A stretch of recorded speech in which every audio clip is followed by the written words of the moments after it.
So what we can see in front of us, on the left is my mobile phone. To the right of the phone is the tri-field meter.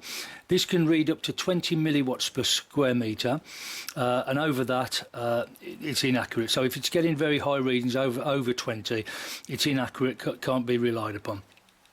This one, however, will give you an exact reading. If we try to keep an eye on this reading in the top left-hand corner, we're still measuring milliwatts per square metre, and we'll see what happens when we move about on different settings of the phone. So, if we, first of all, I can show you that this phone is in airplane mode. I think you can see that at the top.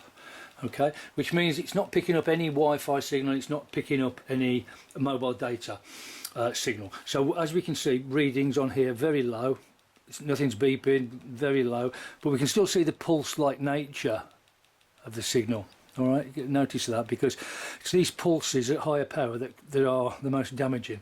So what I'm going to do now, I'm going to take the airplane mode off, and what you'll see is that straight away I've got no mobile data on, but straight away I'm getting huge signals pulsed again, if you notice that. Now, what's it coming from? Wi-Fi is off. Let me put the Wi-Fi on.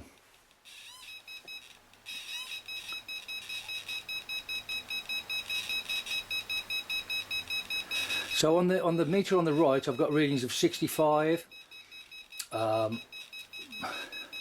Just let's give it a bit of time. This is 14.4. I mean, again, it's unreliable because it's peaking over 20, and then it subsides for a little bit.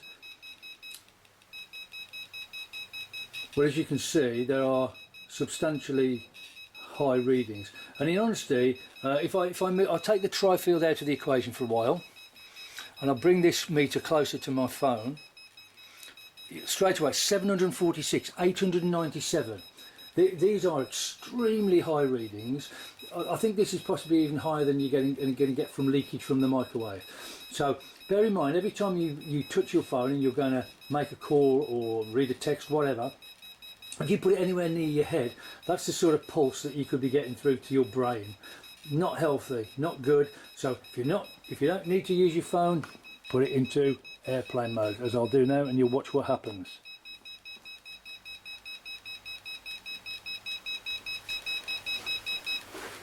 See, immediately we revert to a very low signal. So again, advice around the home: if you're not using your phone, you don't need to have it switched on, don't switch it on. What I'm going to talk about in a minute is another solution, but you need, in your more connection setting, you need to have an Ethernet option. Now, excuse me a second, sorry. If I go back to the settings, here it's got more connections. Now notice on this is a Huawei P20, I believe is the model of this phone, and there is no Ethernet option. Can you see that? So I cannot connect or cannot hardwire this to an Ethernet connection. So when you're choosing your next phone on contract, if you go to have another phone, make sure that you've got an Ethernet connection option, because then you can mitigate your exposure to RF radiation in your own home. So I'll stop the video here and we'll come back very shortly with a different phone that I can connect and hardwire, and I'll show you how that works.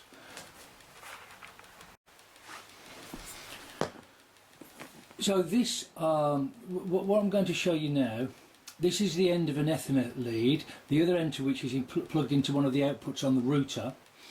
And when you hardwire like this, you will need to disable the Wi-Fi on the router once you've finished, so that because that will still be outputting a signal. So you need one of these cables that will allow you to use your phone where you normally use it, or your iPad or whatever.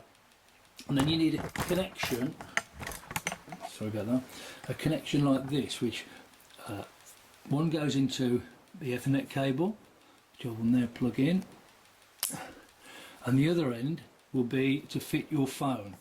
And in this case, I can't use the phone I was just using because it's it has no connections for Ethernet. So this, however, this one does. This is a Samsung. I can't remember the model number, but it's not a 5G phone or anything like that. It's a basic phone. If you can see that.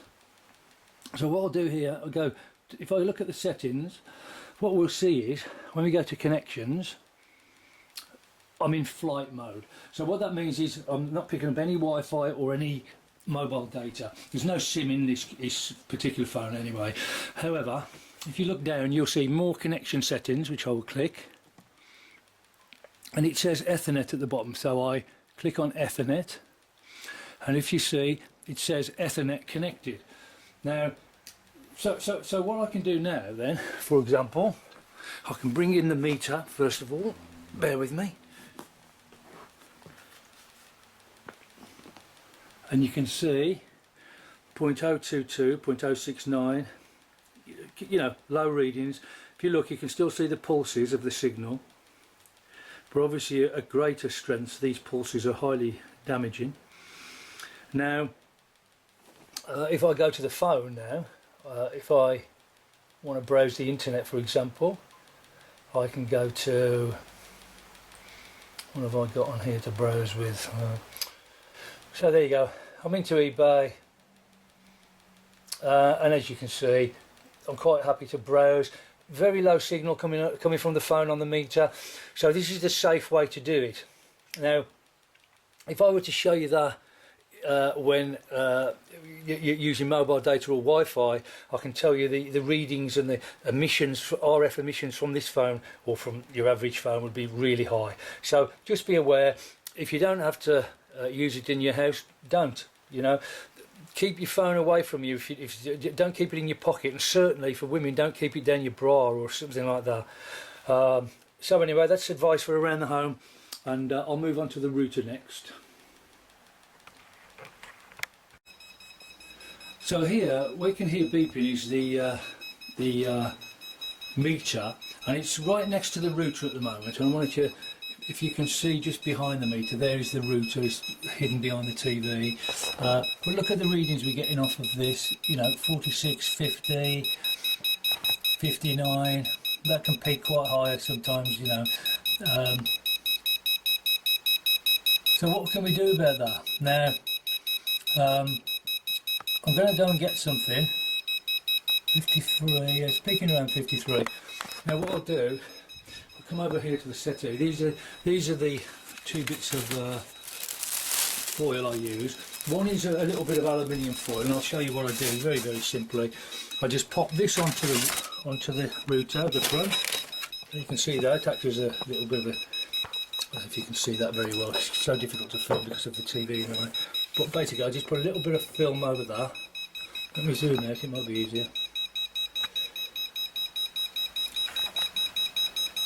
And then I put another thermal blanket. This is the stuff that marathon runners use at the end of the marathon, and I pop that over the top. So basically I try to shield.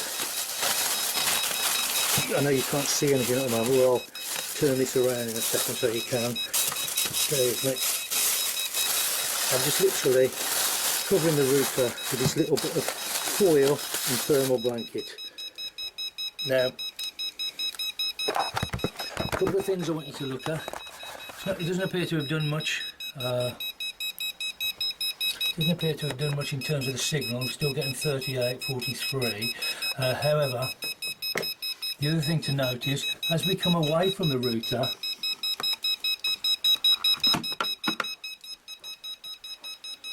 notice how the signal drops.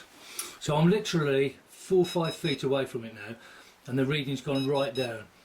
So again, these are things you need to bear in mind in your house, because if you don't need to be seated right next to the router, then don't. Certainly don't have it anywhere near where there's children, you know, and if possible, hardwire.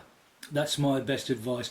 I mean, if you look over there at the actual router, sorry about the mess of the house, but if you look at the router there, you can see it's just shielded in a little bit of foil.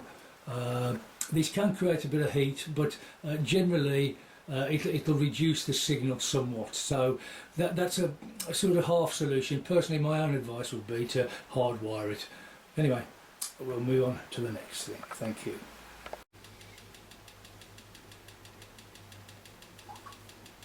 Okay, so what I'm doing here, this is the microwave you can see in front of you, although you haven't got the whole thing in shot.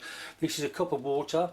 I'm going to put the cup of water in there, and I'm going to put the 2 meters in front of the microwave so you can see them. I'll make sure they're in shot. Yeah, that should give you an idea. And I'm just going to press the 30-second start.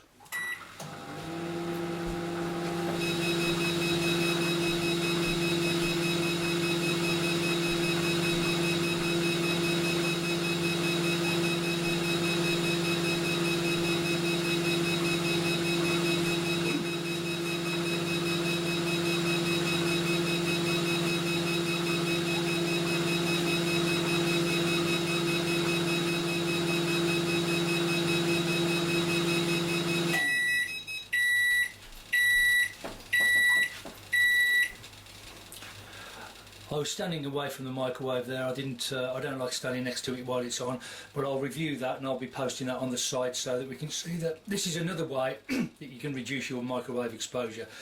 If you're using a microwave, there is a lot of leakage on most microwaves. Some are worse than others, but if you're using it and you absolutely have to use it, then stay away from it when it's actually in use. Again, I'm going to go around some other appliances in the house that may be harmful and that you can mitigate. So anyway, there's the microwave for now.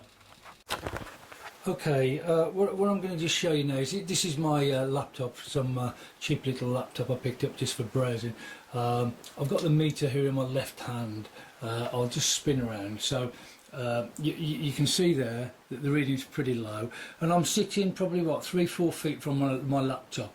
However, if I start to get nearer, watch what happens. I'll put the meter on top of the mouse pad, so we can see there 4.5.1, 5.6, 5.7. And again, you might consider these to be not to be massively high readings when we compare it with some of the other readings we've seen, which were in the hundreds. However, what's apparent is your proximity to the laptop is what's exposing you to these levels. Now, bear in mind that certain scientific groups suggest you should have no more than 1 milliwatt per square metre exposure throughout your whole life. And I'm sitting there, you know, a foot away from the laptop, and I'm getting readings of around 4.5, 5, 6. Now, bear in mind, over a long period of time, if I'm sitting there for an hour, 2 hours in front of my laptop, this is extremely unhealthy. Now, look at the pulses as well. As you look at the meter, you notice that this comes in pulses. Now, if I just move away a little bit, so I'll bring the meter with me, sorry. So, back over here, I'm literally now, you can see the laptop from there. I'm a few feet away, but look how low the reading is now.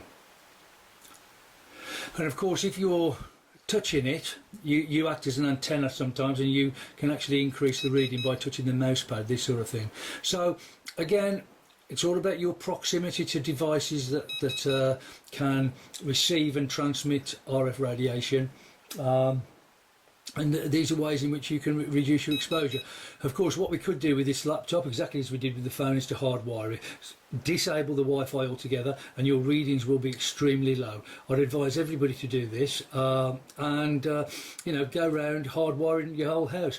At least then you're reducing your exposure to RF radiation in your own home. The other battlefield is, of course, the external environment, where it appears the government have decided we're going to walk around in this background RF smog, can we call it that, whether we like it or not, and certainly without our consent. Okay, thank you.